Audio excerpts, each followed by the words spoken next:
Mulheres entre 40 e 49 anos podem voltar a ter direito a mamografia gratuita na rede pública de saúde, segundo o projeto aprovado pelo Senado. Os 31 anos da Constituição são comemorados em sessão solene do Congresso Nacional. E CPI mista das fake news discute disseminação de mensagens de ódio na internet e exploração sexual de crianças e adolescentes.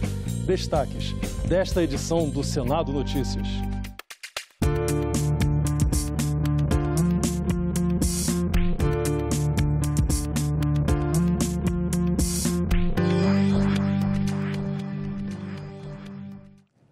Olá, boa noite.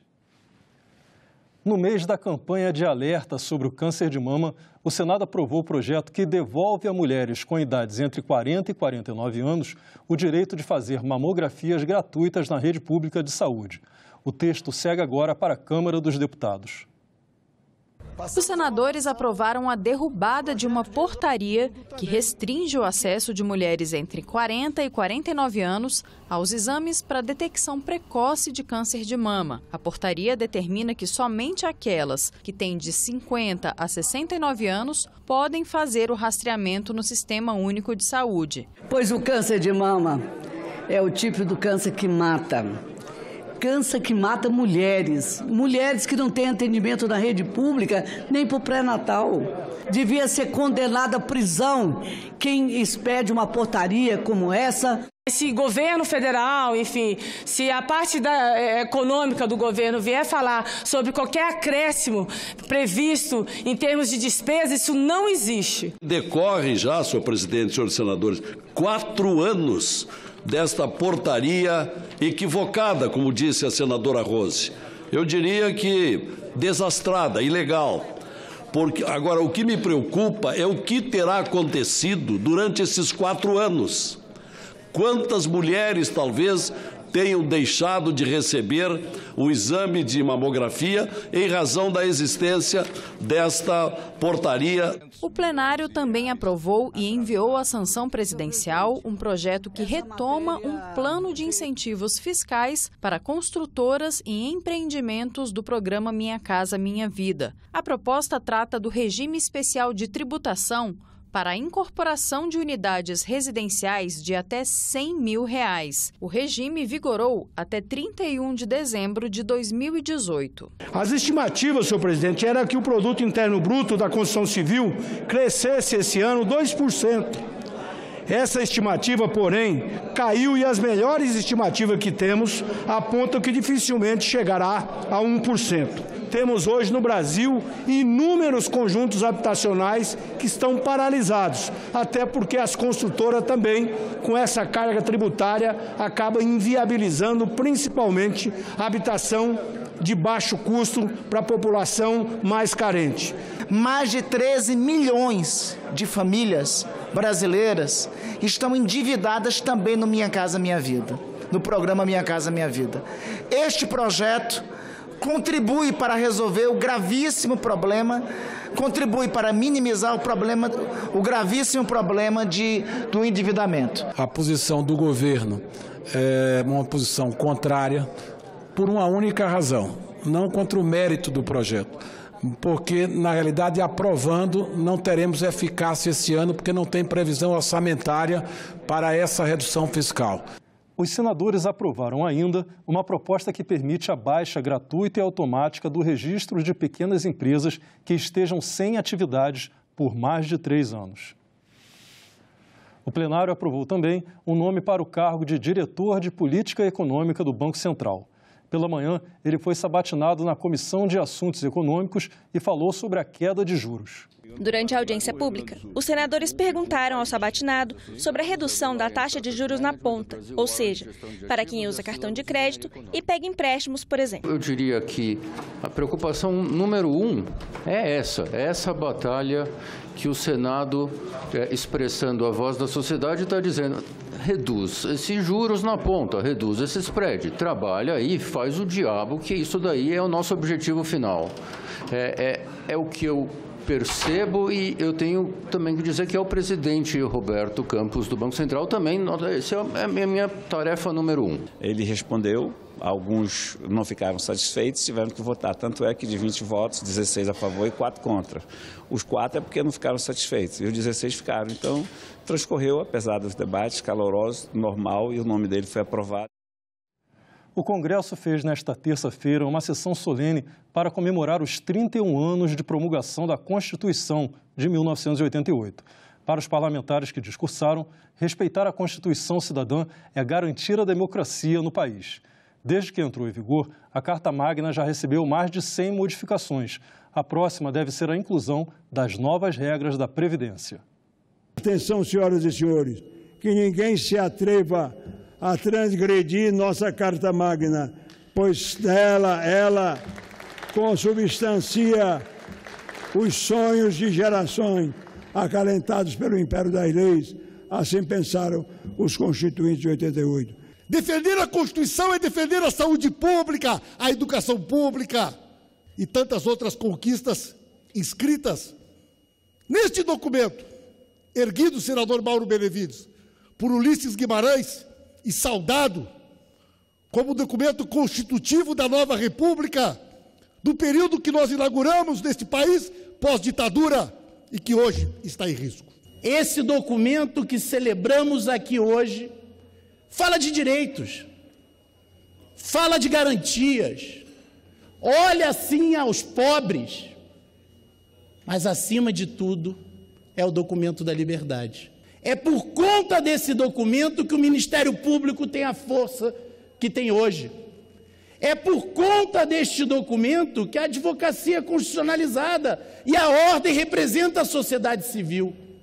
É por conta desse documento que, por maior que tenha sido a crise, os processos de ruptura, nós sobrevivemos há mais de 30 anos dentro do marco democrático. Em 31 anos, a Constituição promulgada por Ulisses Guimarães tem pelo menos um recorde. Foi a que recebeu o maior número de emendas. Serão 103, assim que a reforma da Previdência for promulgada. A primeira emenda é de 1992, mais de 3 anos depois da criação da Constituição. A emenda número 1 definiu limites para a remuneração de deputados estaduais e vereadores. Entre as emendas estão: a emenda número 16, de 1997, permitiu a reeleição para prefeitos, governadores e presidente da República. A emenda 72, de 2013, estendeu os direitos trabalhistas para empregados domésticos. E a emenda 95, de 2016, estabeleceu o teto de gastos sobre o orçamento. Disseminação de mensagens de ódio na internet e exploração sexual de crianças e adolescentes foram os temas de hoje na audiência pública da Comissão Parlamentar Mista de Inquérito sobre Notícias Falsas. Adquirir, possuir ou armazenar, por qualquer meio, fotografia, vídeo ou outra forma de registro que contenha cena de sexo explícito ou pornografia envolvendo criança ou adolescente é crime. O delegado da Polícia Civil, Alessandro Barreto, explicou na CPI das fake news que quase 600 pessoas já foram presas na Operação Luz na Infância, que tem o objetivo de proteger crianças e adolescentes de predadores sexuais. São crimes gravíssimos que são cometidos. Crianças abusadas desde os 2 anos de idade, com imagens, vídeos, fotografias de crianças que são exploradas. Em alguns casos, chegamos a encontrar manuais com título, por exemplo, como fazer amor infantil, como abordar crianças, qual a idade. O representante da Associação Brasileira de Estudos e Prevenção do Suicídio aponta que os usuários mais vulneráveis da rede, como pessoas com transtornos mentais e crianças, são mais influenciados com a transmissão de mensagens de ódio e preconceito. Temos observado que em cidades pequenas e médias o impacto é grande sobre esses indivíduos. E aumentando as taxas de suicídio. Nas cidades maiores isso tem um efeito sobre o indivíduo, mas a circulação da informação fica disseminada, o impacto não é o vizinho que sabe. O delegado Alessandro Barreto defendeu o projeto que facilita a localização geográfica dos criminosos. Em alguns casos emergenciais, por exemplo, risco de morte, abuso e exploração sexual infantil, as aplicações forneçam dados de IP, geolocalização, sem precisar de ordem judicial. O representante da SaferNet Brasil, associação que atua no combate a violações contra direitos humanos na internet, disse que denúncias sobre esses crimes podem ser feitas no site www.denuncie.org.br.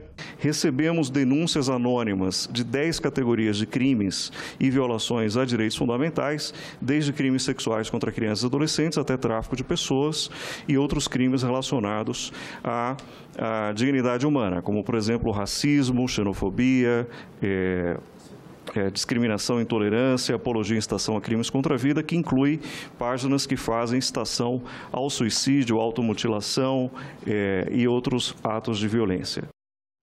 A Comissão de Direitos Humanos discutiu nesta terça-feira irregularidades na gestão e transparência da Fundação dos Economiários Federais, a FUNCEF. De acordo com a autora do requerimento, senadora Soraya Tronic, aposentados, pensionistas da FUNCEF e empregados da ativa da Caixa Econômica Federal pediram esclarecimentos sobre a não devolução do contencioso trabalhista pago indevidamente pela entidade à Caixa. A venda dos ativos da empresa, loterias, seguro e cartões, também foi questionada pelo grupo.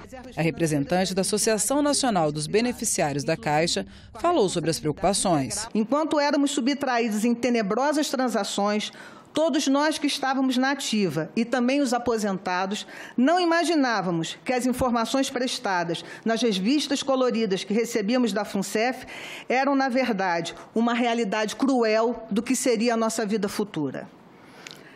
Sete Brasil, Gradiente, Odebrecht, OAS, Engevix, JF, salas da FUNCEF no prédio da OAB em Brasília e Invepar são algumas das empresas que foram arroladas na Operação Greenfield e que causaram prejuízos aos participantes e que ainda nos trazem grandes aflições, por não sabermos qual o tratamento que os diretores da FUNCEF, em especial os indicados pela patrocinadora, darão a esses ativos. A crise na FUNCEF começou em 2016, quando a Polícia Federal deflagrou a Operação Greenfield, que apurava crimes de gestão temerária e fraudulenta contra a FUNCEF e outros fundos de pensão do país. O presidente da FUNCEF explicou que depois da crise, diferentes medidas foram tomadas para manter a transparência e atingir as metas. Abrimos 48 comissões técnicas de apuração, as famosas CTAs. O que são essas comissões técnicas de apuração? Como os senhores sabem, a FUNCEF hoje é o único fundo de pensão que é assistente de acusação do Ministério Público na Operação Greenfield. Como tal, nós temos algumas obrigações, principalmente do ponto de vista de levantamento de evidência, levantamento de provas, trazer elementos para que o Ministério Público possa seguir o seu caminho, possa instruir os seus processos, no sentido, eventualmente, até não só de fazer as provas contra aqueles que fizeram os malfeitos contra a Fundação. O atentado feito com drones à maior refinaria de petróleo da Arábia Saudita em 14 de setembro foi o assunto da audiência desta terça-feira na Comissão de Infraestrutura.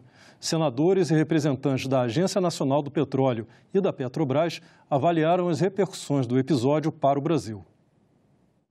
O ataque interrompeu o fornecimento diário de quase 6 milhões de barris de petróleo, quase metade da produção saudita e 5% da mundial. A princípio, o preço do petróleo aumentou de 11% a 13%. Os Estados Unidos aumentaram o uso de suas reservas de petróleo em 12 milhões de barris. O Brasil, que é o 9º produtor mundial, ainda importa o equivalente a 11% da demanda de petróleo, em geral de um tipo leve, vindo principalmente da Arábia Saudita, Argélia e Estados Unidos. Como o Brasil reagiu? Que aprendemos com o episódio?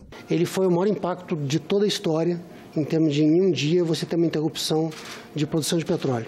5,7 milhões de barris por dia foi maior do que o impacto acontecido na Revolução Iraniana, no embargo que aconteceu na guerra com Israel. Nosso movimento de reajuste de preços aconteceu efetivamente, mas foi uns 3 dias depois e já no nível bem mais moderado, a ordem de 5% foi o ajuste que a gente fez naquele momento. Há necessidade do Estado brasileiro também refletir sobre isso e no futuro e se preparar, e inclusive aproveitando dessas riquezas produzidas no próprio pré-sal, porque a gente possa ter elementos para viabilizar uma política de defesa de longo prazo do Estado brasileiro. O desastre ambiental provocado pelas manchas de óleo nas praias do Nordeste acabou vindo à tona no debate.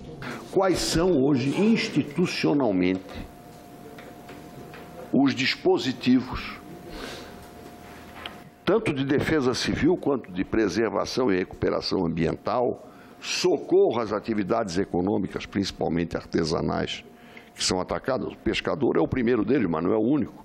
Para o caso de derramamento e vazamento de petróleo no mar, o que nós temos?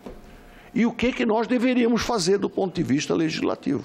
Tem hoje cerca de 500 agentes ambientais todo dia atuando nas praias do Nordeste. Já foram coletadas mais de 370 toneladas de resíduo, principalmente óleo. A gente percebeu diversas equipes amadoras atuando no Nordeste para ajudar as equipes a trabalharem com segurança.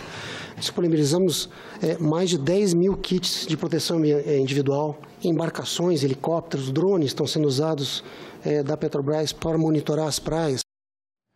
Depois de um pedido de vista coletiva, deputados e senadores votam nesta quarta-feira a medida provisória que extingue o Conselho de Controle de Atividades Financeiras, COAF.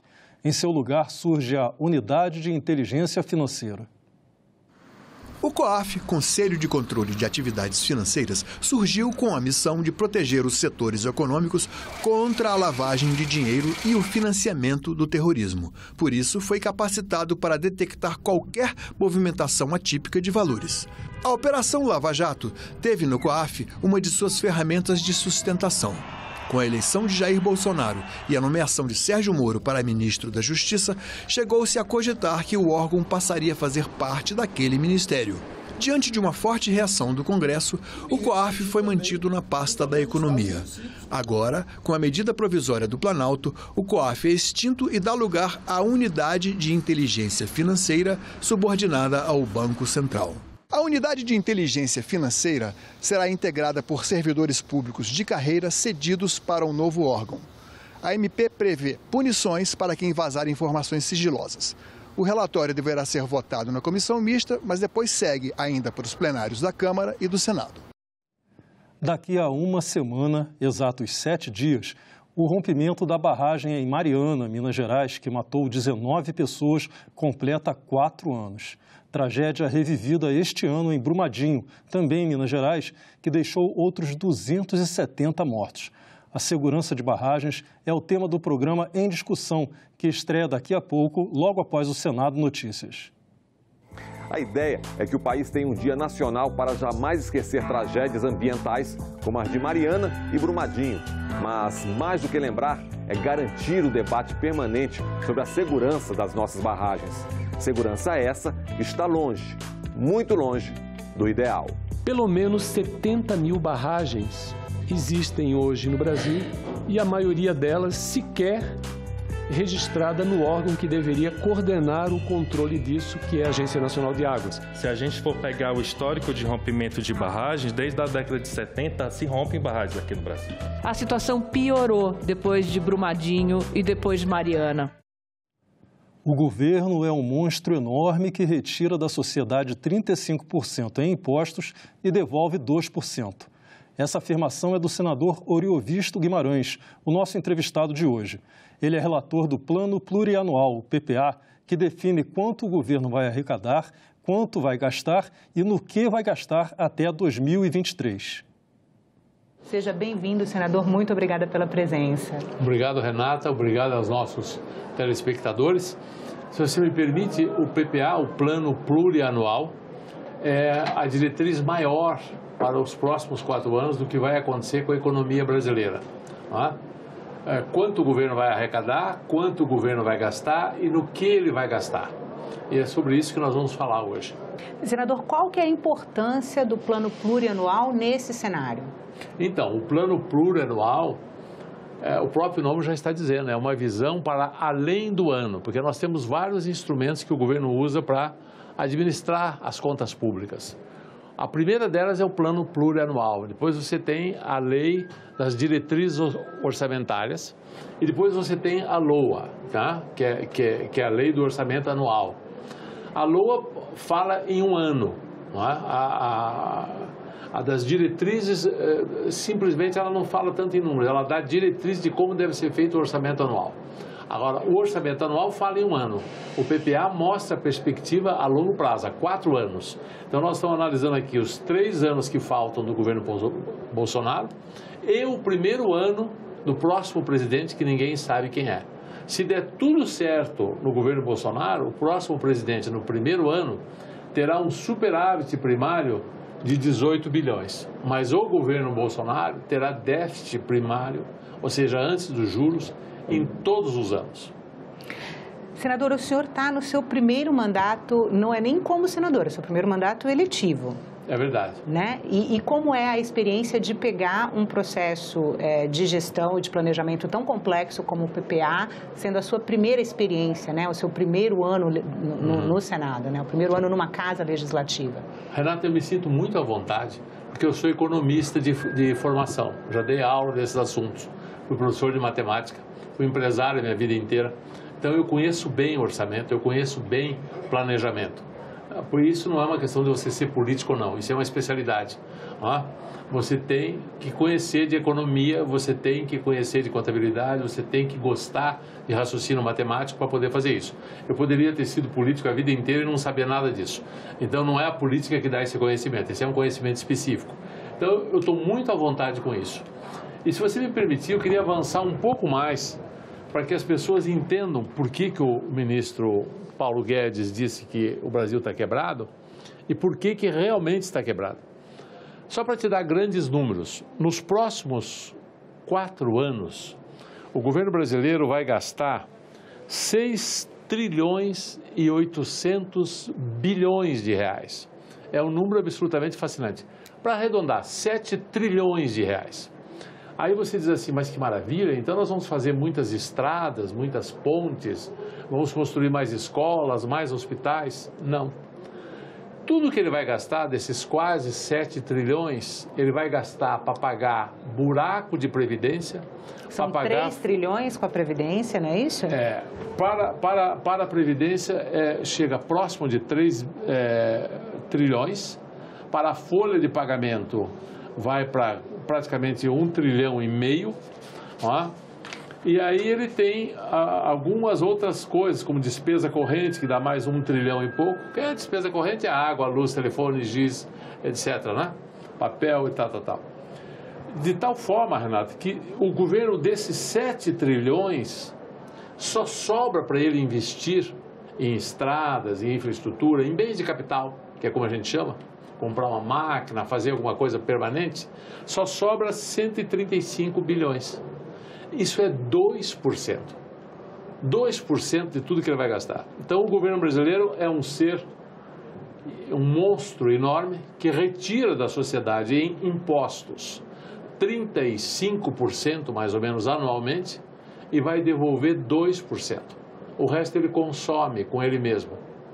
Então, essa ideia de que o governo poderia ser o motor da economia, que com investimentos públicos nós criaríamos empregos, essa é uma ideia no Brasil que morreu.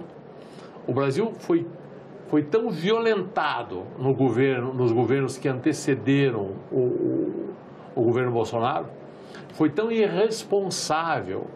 Olha, para as pessoas que nos assistem, para entender, eu diria o seguinte: faça uma festa na tua casa, faça uma festa de 1 mês. Gaste tudo, compre champanhe, uísque, faça a festa. Todo mundo vai te aplaudir enquanto durar a festa, só que depois vem a ressaca. O Brasil entrou na ressaca. O Brasil, quando adotou aquelas políticas malucas de nova matriz econômica, de achar que o governo podia fazer o que bem entendesse, criou uma dívida imensa interna. Essa dívida vai evoluir, ela deve chegar, para você ter uma ideia, em 2023 ela chega, a dívida interna, a 7 trilhões e 700 bilhões. E o PIB no crescimento que está previsto pelo PPA, chegará a 9 trilhões. Ou seja, o Brasil vai dever internamente 83% de tudo que o país produz em um ano. É uma situação realmente muito difícil. O presidente da Câmara dos Deputados, Rodrigo Maia, ele tem dito que o orçamento do próximo ano sinaliza que ou os senhores parlamentares reformam o Estado ou estarão aqui apenas validando o pagamento de pessoal e custeio da máquina pública sem nenhuma capacidade de investimento. É basicamente o que o senhor está falando Nós também. também. Nós já estamos fazendo isso. Como é possível planejar num cenário de tanta instabilidade em relação até ao que será possível reformar, né? Pois é. Essa é uma preocupação, Renata, que eu tenho como senador e que eu converso muito com os meus pares.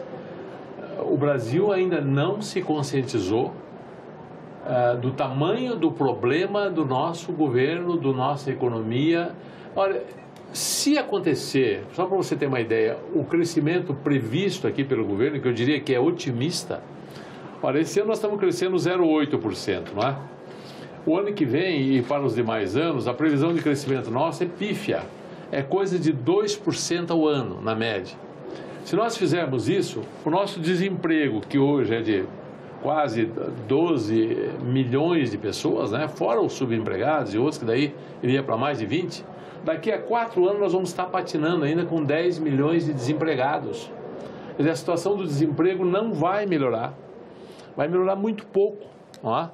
A economia não vai crescer o que estão imaginando. As medidas para retomar a economia são muito duras e tem que ser tomada, tem que ser cortado o privilégio, tem que fazer reforma tributária, tem que privatizar loucamente, que é isso que o Paulo Guedes está tentando fazer. A receita está certa, agora o problema é que a doença é tão grave que o tratamento vai ser longo. Então, o senhor também já falou numa audiência pública sobre a necessidade do Congresso avançar sobre certos tabus corporativos, interesses corporativos, despesas carimbadas em relação a gastos públicos. Eu gostaria que o senhor especificasse quais são esses avanços necessários. Inicialmente, de que tabus o senhor está falando em relação a gastos públicos que o parlamento precisa avançar sobre? Eu estou falando de tabu, por exemplo, da estabilidade. Todo funcionário público é estável no nosso país, não pode ser demitido. Mesmo quando o gasto com salário ultrapassa todas as leis que prevêem os limites para eles. Isso é um tabu, não se pode falar em fim de estabilidade do funcionalismo público. Veja, no setor privado não há estabilidade. É onde tem desemprego, não é? Porque no setor público não há desemprego. Ninguém vai perder o emprego numa crise no setor público porque tem uma lei que diz que eles são estáveis. Isso é um tabu que precisa acabar. O servidor público tem que ser um cidadão igual a todos os outros, tem que sofrer as consequências da má gestão do governo, até porque eu acho que ele é mais responsável ainda do que aquele que está trabalhando na iniciativa privada. Esse é um tabu seríssimo. Outro tabu é imaginar que são intocáveis as regras que cuidam da aposentadoria do setor público. Outro tabu é você achar que o Estado vai prover todo mundo o tempo todo. Não vai. Não vai. Você olha países que estão muito pior do que nós hoje, como a Venezuela, por exemplo, eles diminuíram no último ano 35% do PIB. É o caos, as pessoas estão fugindo do país. E nós podemos e iríamos por um caminho assim, se não tivesse sido feita a mudança de orientação política, mas isso foi só um pedaço. Agora precisa fazer a mudança de orientação econômica. Nós temos que ter um Estado mais enxuto, mais ágil, que custe menos, e o governo não pode ficar aumentar mais a carga tributária para tapar esses buracos que ele está fazendo. E essa dívida interna não pode continuar crescendo dessa forma. Só há uma maneira, tem que cortar gastos de maneira violenta, muito mais violenta do que aconteceu até agora. Senador, muito obrigada pela entrevista. Ficamos por aqui. Você pode rever as reportagens desta edição na nossa página na internet, senado.leg.br/tv. Muito obrigado pela sua companhia e continue sintonizado aqui, na TV Senado.